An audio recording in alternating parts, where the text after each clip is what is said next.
Hello good morning friends. आज आपण नवीन topic बघणार आहे ते म्हणजे इमर्जन्सी ड्रग्स. तर एकूण 50 इमर्जन्सी ड्रग्स आहेत जे की हॉस्पिटलमध्ये यूज केले जातात. So let's see one by one. So first is the acetaminophen. It is used for the pain relief.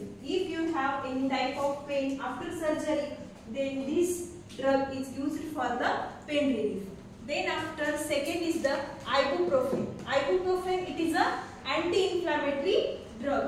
म्हणजे एखादा इन्फ्लामेशन किंवा इडिमा झाला असेल किंवा इन्फेक्शन झाला असेल तर काय यूज करतात आयबुप्रोफेन.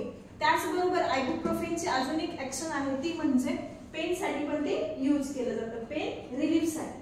त्याचबरोबर नेक्स्ट आहे ते म्हणजे काय ऍस्पिरिन. ऍस्पिरिन कशासाठी यूज केला जातो? It is a anti platelet drug. Anti platelet म्हणजे काय? जर तुम्हाला क्लॉटिंगचा वगैरे त्रास असेल तर हे ड्रग यूज केले जाते. ऍस्पिरिनची अजून एक ऍक्शन आहे ती म्हणजे पेन रिलीफ ऑल्सो. ठीक आहे. त्याच्यानंतर फोर्थ आहे ते म्हणजे लोवास्टॅटिन. लोवास्टॅटिन कशासाठी यूज केलं जातं तर हे लिपिड लोवरिंग मेडिकेशन आहे.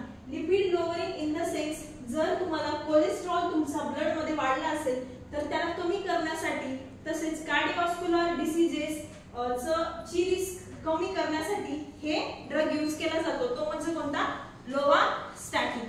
त्याचबरोबर नेक्स्ट आहे ते म्हणजे काय लोसार्टन. लोसार्टन म्हणजे काय तर हे ड्रग कशासाठी यूज केला जातो? हे अँजिओटेन्सिन सेकंड रिसेप्टर ब्लॉकर. ठीक आहे. तर ह्याच्यामध्ये हे कशासाठी यूज केलं जातं तर जर किडनीचे वगैरे आजार असतील तर त्याला ट्रीट करण्यासाठी हा ड्रग यूज केला जातो. कोणता? लोसार्टन. ठीक आहे, लक्षात ठेवा. त्याच्यानंतर 6 आहे ते म्हणजे काय प्रावास्टिन. प्रावास्टिन म्हणजे काय तर हे पण कार्डिओव्हास्क्युलर डिसीज प्रिव्हेंशन करण्यासाठी प्रावास्टिन हा यूज केला जात असतो. त्याच्यानंतर 7 नंबरचा आहे हायड्रोक्लोरोथायाझाइड. हे कशासाठी यूज केला जातो? जर तुमचं ब्लड प्रेशर जर नॉर्मल पेक्षा खूप जास्त वाढलं असेल किंवा तुम्हाला इडिमा असेल किंवा मग किडनीचे डिसीजेस असतील तर हा ड्रग तुम्हाला यूज केला जातो हॉस्पिटलमध्ये. कोणता? हायड्रोक्लोरोथायाझाइड.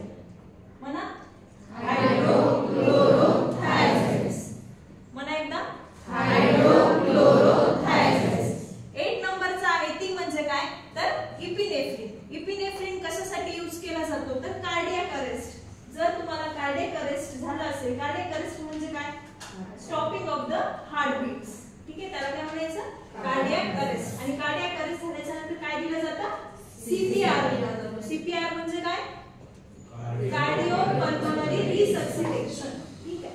तर मग अशा कंडिशन मध्ये इपिनेफ्रिन ड्रग दिला जातो. त्याचबरोबर अस्थमाचा पेशंट असेल, अस्थमा म्हणजे काय रे दमा, दम्याचा पेशंट असेल त्याचे जे ब्रॉन्किओल्स आहेत ते कन्स्ट्रिक्ट झाले असतील तर अशा पेशंटला आपण कोणता ड्रग दिला जातो तर इपिनेफ्रिन.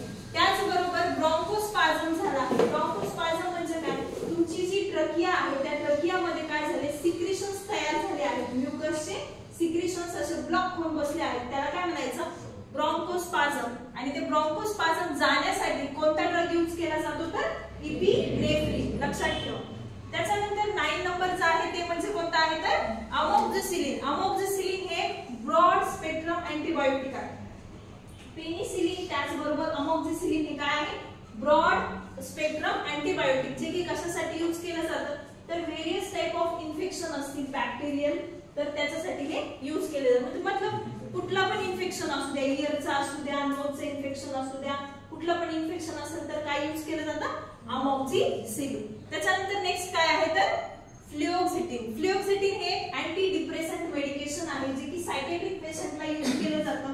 म्हणजे जर त्याला डिप्रेशन असेल तर डिप्रेशन कमी करण्यासाठी कोणतं यूज केलं जातं तर फ्लुओक्सिटिन. लक्षात राहतील. सांगा एकदा पहिल्यापासून. पहिला काय 1 नंबरचा